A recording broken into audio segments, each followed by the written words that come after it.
ఈ వీడియోలో సెంట్రల్ గవర్నమెంట్కి స్టేట్ గవర్నమెంట్కి డబ్బులు ఎక్కడి నుంచి వస్తాయి, వచ్చిన డబ్బుల్ని గవర్నమెంట్ ఎలా ఖర్చు పెడుతుంది అనే విషయాల గురించి చెప్పబోతున్నాను. Let's begin our episode. First central government గురించి చూద్దాము. సెంట్రల్ గవర్నమెంట్కి మెయిన్గా 5 సోర్సెస్ నుంచి ఇన్కమ్ వస్తుంది. Number 1 personal income tax. దేశంలో ఉన్న చాలా మంది ప్రజలు ప్రతిరోజు ఏదో ఒక వర్క్ చేస్తుంటారు. అలా వర్క్ చేసే వాళ్ళకి ప్రతి సంవత్సరం ఎంతో కొంత ఇన్కమ్ వస్తుంది. ఆ ఇన్కమ్ అనేది శాలరీస్ నుండి అవ్వచ్చు లేదా బిజినెస్ నుండి అవ్వచ్చు. అలా వచ్చిన ఇన్కమ్ లో కొంత పర్సంటేజ్ ని ప్రభుత్వానికి మనం ప్రతి సంవత్సరం కట్టాలి. దాన్నే పర్సనల్ ఇన్కమ్ ట్యాక్స్ అని అంటారు. యాన్యువల్ ఇన్కమ్ 2.5 lakhs ఉంటే నిల్ ట్యాక్స్ అని, 2.5 lakhs నుంచి 5 lakhs ఉంటే 5% ట్యాక్స్ అని, 5 lakhs నుంచి 7.5 lakhs ఉంటే 10% ట్యాక్స్ అని, ఇలా డిఫరెంట్ స్లాబ్ రేట్స్ ఉన్నాయి. ఫర్ ఎగ్జాంపుల్, ఒక వ్యక్తికి ఒక సంవత్సరంలో 5 లక్షల రూపాయలు ఇన్కమ్ వస్తే అతను 25,000 రూపాయలు ట్యాక్స్ కట్టాలి. 2018-19 ఫైనాన్షియల్ ఇయర్ లో సెంట్రల్ గవర్నమెంట్ కి పర్సనల్ ఇన్కమ్ ట్యాక్స్ నుంచి 5.5 లక్షల కోట్ల రూపాయలు వచ్చాయి. Number 2 corporate tax. మన దేశంలో చాలా కంపెనీస్ ఉన్నాయి. వాటికి కూడా ప్రతి సంవత్సరం లాభాలు వస్తుంటాయి. వచ్చిన లాభంలో కొంత పర్సంటేజ్ ని గవర్నమెంట్ కి ట్యాక్స్ గా కట్టాలి. దాన్నే కార్పొరేట్ ట్యాక్స్ అని అంటారు. కంపెనీస్ కు వచ్చిన ప్రాఫిట్ లో ప్రతి సంవత్సరం 25% నుంచి 30% గవర్నమెంట్ కి ట్యాక్స్ గా కట్టాలి. అంటే ఒక కంపెనీకి ₹1,00,00,000 లాభం వస్తే 25 నుంచి 30 లక్షల రూపాయల వరకు ట్యాక్స్ కట్టాలి. 2018-19 ఫైనాన్షియల్ ఇయర్ లో సెంట్రల్ గవర్నమెంట్ కి 6.7 లక్షల కోట్ల రూపాయలు కార్పొరేట్ ట్యాక్స్ రూపంలో వచ్చాయి. నెంబర్ 3 GST అంటే గూడ్స్ అండ్ సర్వీసెస్ ట్యాక్స్. మనం ప్రతిరోజు ఏదో ఒక వస్తువు కొంటూనే ఉంటాము. షాంపూ, పేస్ట్, బ్రష్, సోప్, రెస్టారెంట్లో ఫుడ్, మొబైల్ ఫోన్, టీవీ, ఇలా ఏదో ఒక వస్తువు కొంటూనే ఉంటాము. ఆ వస్తువుల యొక్క ప్రైస్ లో కొంత పర్సెంటేజ్ GST కిందకి వస్తుంది. ఫర్ ఎగ్జాంపుల్, 10,000 రూపీస్ ప్రైస్ ఉన్న మొబైల్ ఫోన్ కొన్నారనుకోండి, అందులో 1,800 రూపీస్ GST ఉంటుంది. ప్రైస్ అనేది GSTతో కలిపి ఇంక్లూడ్ అయ్యే మీకు ఆన్లైన్ లో కనిపిస్తుంది. అందుకే MRP కింద చిన్న చిన్న అక్షరాలతో ఇంక్లూజివ్ ఆఫ్ ఆల్ ట్యాక్సెస్ అని రాస్తారు. ఈ GSTలో హాఫ్ అమౌంట్ సెంట్రల్ గవర్నమెంట్ కి వెళ్తుంది, ఇంకో హాఫ్ అమౌంట్ స్టేట్ గవర్నమెంట్ కి వెళ్తుంది. For example, 10 lakhs ex showroom price ఉన్న కార్ ఉందనుకోండి, ఆ ప్రైస్ లో 2,80,000 రూపీస్ GST ఉంటుంది. ఇందులో 1,40,000 సెంటర్ కి వెళ్తుంది, ఇంకో 1,40,000 స్టేట్ కి వెళ్తుంది.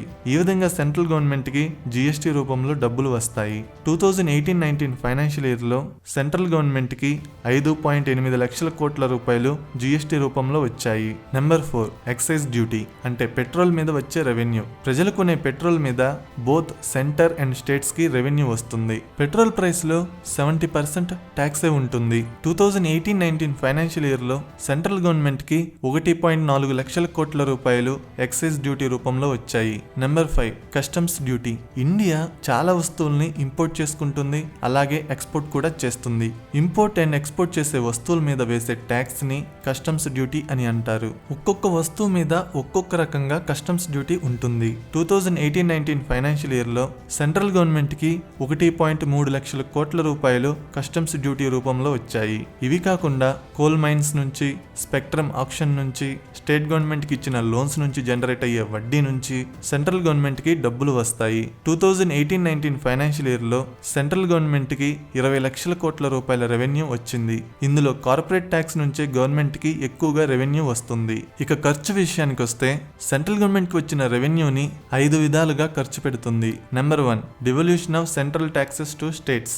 సెంట్రల్ గవర్నమెంట్ కి వచ్చిన టోటల్ రెవెన్యూలో స్టేట్స్ కి 41% తిరిగి ఇచ్చేస్తుంది. ఇంతకు ముందు ఇది 42% ఉండేది. కొత్తగా Jammu and Kashmir, Ladakh union territories ఏర్పాటు అవ్వడం వల్ల 1% షేర్ వాటికి వెళ్లిపోతుంది. అంటే సెంట్రల్ గవర్నమెంట్ కి 100 రూపాయలు ఆదాయం వస్తే అందులో 41 రూపాయలు తిరిగి స్టేట్స్ కే ఇచ్చేస్తుంది. ఈ 41 రూపాయల్లో ఒక్కొక్క స్టేట్ కి ఎంత డబ్బులు ఇవ్వాలనేది రాష్ట్ర జనాభా మీద బేస్ అయి ఉంటుంది. స్టేట్ లో ఎక్కువ పాపులేషన్ ఉంటే ఎక్కువ అమౌంట్ వస్తుంది, తక్కువ పాపులేషన్ ఉంటే తక్కువ అమౌంట్ వస్తుంది. Number 2 defence.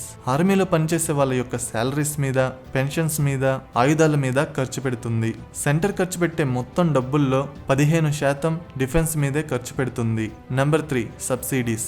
దేశంలో ఉన్న ప్రజలందరికీ రేషన్ ద్వారా ఫుడ్ ఐటమ్స్ ఇవ్వడానికి సెంట్రల్ గవర్నమెంట్ చాలా డబ్బులు ఖర్చు పెడుతుంది. అలాగే LPGని, ఫెర్టిలైజర్స్ ని కూడా సబ్సిడీ ప్రైసెస్ కి సెంట్రల్ గవర్నమెంట్ ప్రజలకి ఇస్తుంది. కేవలం సబ్సిడీస్ ఇవ్వడం కోసం సెంటర్ ఖర్చు పెట్టే మొత్తం అమౌంట్ లో 12% సబ్సిడీస్ మీదే ఖర్చు పెడుతుంది. నెంబర్ 4 క్యాపిటల్ ఎక్స్పెండిచర్ అంటే ఆస్తుల క్రియేషన్ మీద, అంటే schools, colleges, hospitals, roads, bridges, dams లాంటి ఆస్తుల్ని క్రియేట్ చేయడానికి ఖర్చు పెడుతుంది. నెంబర్ 5 సంక్షేమ పథకాలు, PM Kisan, MGNREGS, education, health, Swachh Bharat ఇంకా ఇలాంటి ఎన్నో సంక్షేమ పథకాల మీద ఖర్చు పెడుతుంది. నెక్స్ట్ స్టేట్ గవర్నమెంట్ రెవెన్యూ చూద్దాము. స్టేట్ గవర్నమెంట్ కి మెయిన్ గా 5 సోర్సెస్ నుంచి ఇన్కమ్ వస్తుంది. Number 1 excise duty and VAT on liquor. రాష్ట్రంలో అమ్మే లిక్కర్ మీద ఎక్సైజ్ డ్యూటీ అండ్ వ్యాట్ రెండూ ఉంటాయి. కొన్ని స్టేట్స్ లో అయితే వ్యాట్ ఉండదు, కేవలం ఎక్సైజ్ డ్యూటీ మాత్రమే ఉంటుంది. వ్యాట్ అంటే వాల్యూ యాడెడ్ ట్యాక్స్. ట్యాక్స్ పేరు ఏదైనా సరే ఫైనల్ గా అది గవర్నమెంట్ కి డబ్బుల్ని తెచ్చిపెడుతుంది. గుజరాత్ అండ్ బీహార్ లో మాత్రమే కంప్లీట్ గా లిక్కర్ బ్యాన్ అయి ఉంది. అందుకే ఆ స్టేట్స్ లో లిక్కర్ మీద రెవెన్యూ రాదు. లిక్కర్ మీద వచ్చే రెవెన్యూ టోటల్ గా స్టేట్ కే చెందుతుంది, సెంట్రల్ గవర్నమెంట్ కి వెళ్ళదు. ఫర్ ఎగ్జాంపుల్ తెలంగాణలో చూసుకుంటే 2019-20 ఫైనాన్షియల్ ఇయర్ లో లిక్కర్ ద్వారా స్టేట్ గవర్నమెంట్ కి 20,000 కోట్ల రూపాయల ఆదాయం వచ్చింది. ఎక్సైజ్ డ్యూటీ ద్వారా 10,000 కోట్లు, వ్యాట్ ద్వారా 10,000 కోట్లు వచ్చాయి.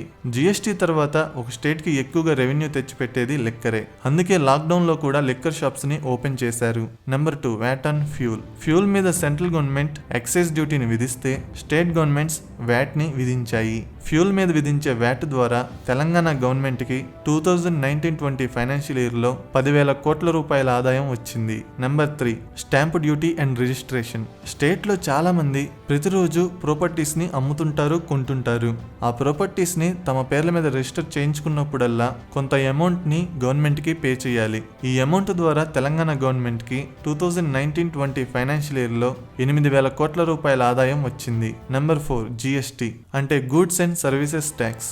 ముందు చెప్పినట్టుగానే ప్రజలు పే చేసే జిఎస్టీలో హాఫ్ అమౌంట్ స్టేట్ కి వస్తుంది, ఇంకో హాఫ్ అమౌంట్ సెంట్రల్ గవర్నమెంట్ కి వెళ్తుంది. ఈ జిఎస్టీ ద్వారా తెలంగాణ గవర్నమెంట్ కి 2019-20 ఫైనాన్షియల్ ఇయర్ లో 24,000 కోట్ల రూపాయల ఆదాయం వచ్చింది. Number 5 devolution of central taxes to states. ముందు చెప్పినట్టుగానే సెంట్రల్ గవర్నమెంట్ కి వచ్చిన టోటల్ రెవెన్యూలో స్టేట్స్ కి 41% తిరిగి ఇచ్చేస్తుంది. ఇంతకు ముందు 42% ఉండేది. కొత్తగా Jammu and Kashmir, Ladakh union territories ఏర్పాటు అవ్వడం వల్ల 1% షేర్ వాటికి వెళ్ళిపోతుంది. ఈ షేర్ ద్వారా 2019-20 ఫైనాన్షియల్ ఇయర్ లో తెలంగాణ గవర్నమెంట్ కి 16,000 కోట్ల రూపాయలు వచ్చాయి. ఇవి కాకుండా మిగతా సోర్సెస్ చూసుకుంటే ఆర్టీఏ ద్వారా, మైనింగ్ ద్వారా, ప్రాపర్టీ ట్యాక్స్ ద్వారా స్టేట్ గవర్నమెంట్స్ కి డబ్బులు వస్తాయి. ఆర్టీఏ అంటే రీజనల్ ట్రాన్స్పోర్ట్ అథారిటీ. ప్రజలు కొత్త వెహికల్స్ ని కొన్నప్పుడల్లా గవర్నమెంట్ వాటి మీద లైఫ్ ట్యాక్స్ వేస్తుంది. ఈ లైఫ్ ట్యాక్స్ అనేది వెహికల్ ఎక్స్-షోరూమ్ ప్రైస్ మీద 9 to 14% ఉంటుంది. ఆర్టీఏ ద్వారా 3,500 కోట్లు, మైనింగ్ ద్వారా 5,000 కోట్లు, ప్రాపర్టీ ట్యాక్స్ ద్వారా 500 కోట్ల రూపాయలు తెలంగాణ గవర్నమెంట్ కి 2019-20లో వచ్చాయి. మొత్తం చూసుకుంటే స్టేట్ గవర్నమెంట్స్ కి మెయిన్ గా జిఎస్టీ అండ్ లిక్కర్ ద్వారా ఎక్కువ రెవెన్యూ వస్తుంది. 2019-20 ఫైనాన్షియల్ ఇయర్ లో తెలంగాణకి 113,000 కోట్ల రూపాయల రెవెన్యూ వచ్చింది. నేను ఇక్కడ తెలంగాణని ఎగ్జాంపుల్ గా తీసుకొని చెప్తున్నాను. ప్రతి స్టేట్ లో రెవెన్యూ అనేది మెయిన్ గా ఈ సోర్సెస్ నుంచే వస్తుంది. ఈ సోర్సెస్ కాకుండా కొంత అమౌంట్ ని సెంట్రల్ గవర్నమెంట్ నుంచి, బ్యాంక్స్ నుంచి స్టేట్ గవర్నమెంట్స్ అప్పుగా కూడా తీసుకుంటాయి. స్టేట్స్ అనేవి ప్రతి సంవత్సరం తమ జీడీపీలో 3% అప్పుగా తీసుకోవచ్చు.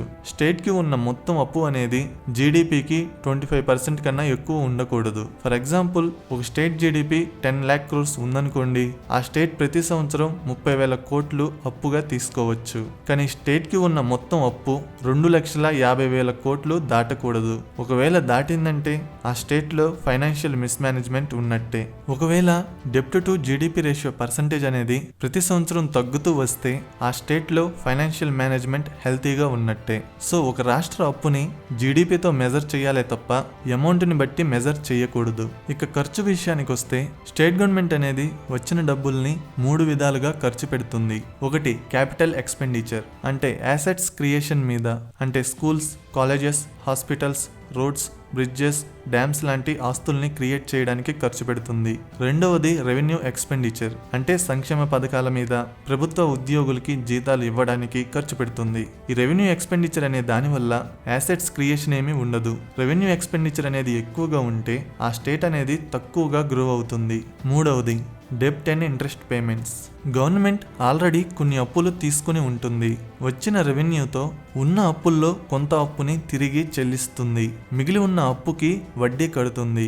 ఈ విధంగా స్టేట్ గవర్నమెంట్స్ అనేవి తమకొచ్చిన రెవెన్యూని ఖర్చు పెడతాయి. నా ఎక్స్ప్లెనేషన్ నచ్చితే వీడియోని లైక్ చేసి షేర్ చేయండి.